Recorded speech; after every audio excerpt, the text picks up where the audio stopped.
Now, there are going to be some people that are going to hear this video and they're going to get upset because they make less than the amount we're talking about. But please understand that the position that we're talking about requires a lot of education and experience. So, some background as to this. You see the comment here. That's a fucking pittance.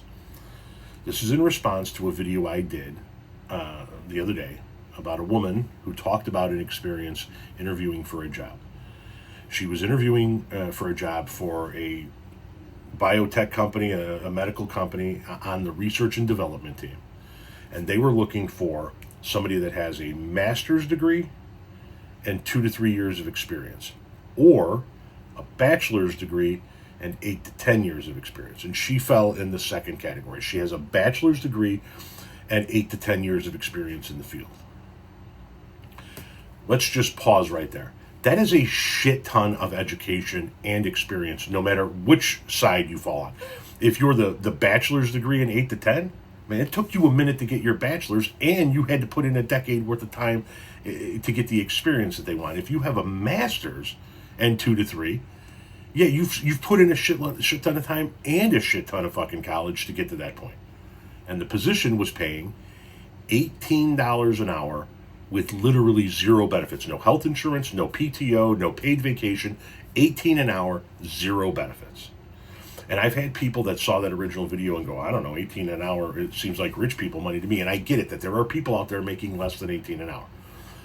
For the purposes of this conversation and the amount of experience and the amount of education that they were required, that was a fucking joke of an offer. 18 an hour with no benefits whatsoever. And this person's saying that's a pittance. And once again, there are going to be people out there that are making less than 18 an hour going, well, so what, my pay is a pittance? Yeah, it might be. Because that is, when you do the math, on a 40-hour work week, if she didn't take a single fucking day off the entire year, she worked 52 weeks and there were no days off, her monthly take-home would be $2,500 a month. $2,500.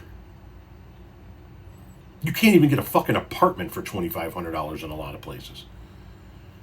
How the fuck are you supposed to live on $2,500 a month? Especially when you put in the time it took to go get your bachelor's degree and get up to 8 to 10 years of experience in the R&D field of a medical field. And it was a multi-billion-dollar company.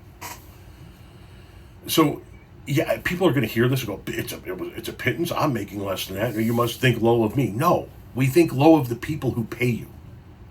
People should be paid for a full-time job enough to live.